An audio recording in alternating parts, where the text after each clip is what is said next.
تو بہرحال میں عرض کر رہا تھا، فرمایا پیغمبر علیہ السلام نے ایک زمانہ آئے گا میری امت کے مرد عمدہ سے عمدہ سواریوں پر سوار ہو کر مسجدوں کے دروازوں تک آیا کریں گے، لیکن گھریلو معاملہ کیا ہوگا اس کو سوچیں اور اپنے گھروں کا محاسبہ کریں، کہیں یہ پیشن گوئی ہمارے گھروں میں پھر تو نہیں آ رہی۔ فرمایا نساؤہم کاسیات عاریات، ان کے گھر کی خواتین لباس پہن کر ننگی۔ پہلے زمانے میں اس کا سمجھنا ذرا دشوار تھا کہ لباس پہن کر تو ننگی کیسی، ننگی ہے تو لباس کا مطلب کیا ہوتا ہے، لیکن آج کل اس کا سمجھنا مشکل نہیں، گھروں میں مطلب سمجھ میں آ جاتا ہے، وہ ننگا پن، تین طریقے کا ننگا پن۔ ایک تو یہ کہ ہماری بیٹیاں، ہماری گھر کی خواتین لباس ہی ادھورا پہنتی ہیں، بال کھلے ہیں، چہرہ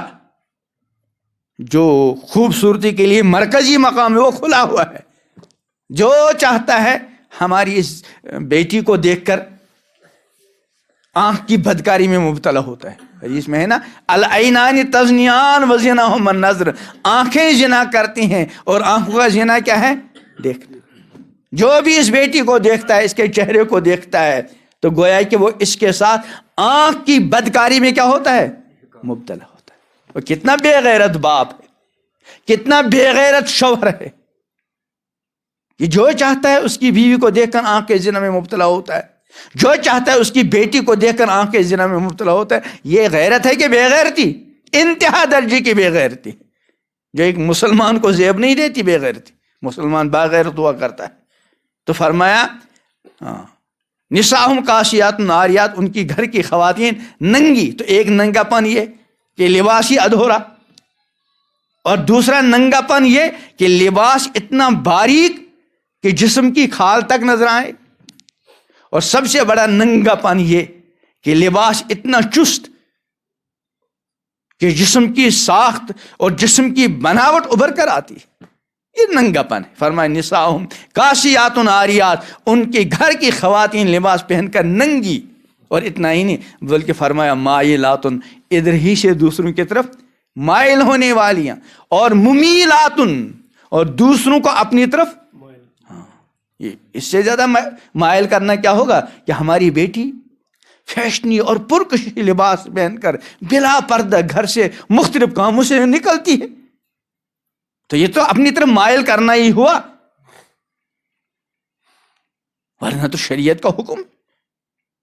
پیغمبر علیہ السلام کو حکم دیا گیا یا ایھا النبی قل لازواجک و بناتک و نساء المؤمنین، کہہ دیجئے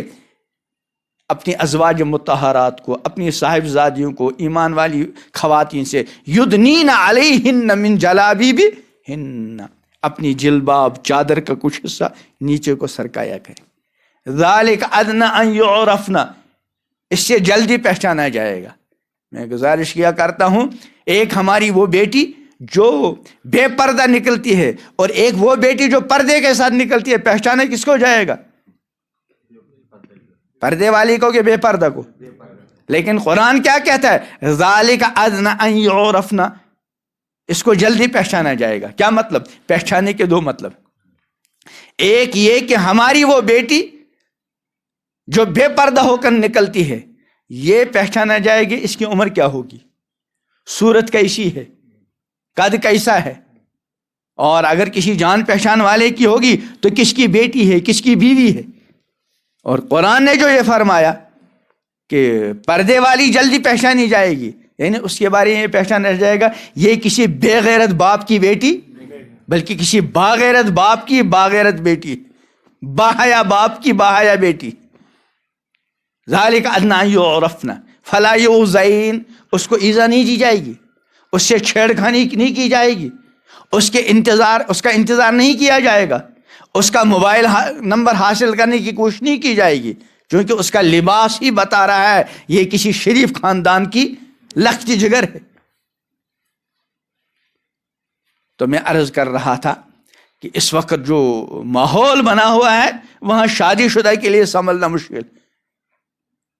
اس لیے اس وقت گھر کے بڑوں پر دو ذمہ داریاں بڑی اہم، ایک اپنے بچوں اور بچیوں کا نکاح کیا کریں وقت پر، اور دوسرا کم از کم اپنے گھروں پر تو کنٹرول کر لیں، میں آپ کو کہہ سکتا ہوں، تیز لہجے میں کہہ سکتا ہوں، اس سے زیادہ کیا کہوں گا. لیکن جہاں تک مجھے اپنے گھر کا معاملہ ہے اور آپ سب حضرات کے اپنے گھر کا معاملہ ہے، اپنے اپنے گھر پر ہر انسان کنٹرول کر سکتا ہے.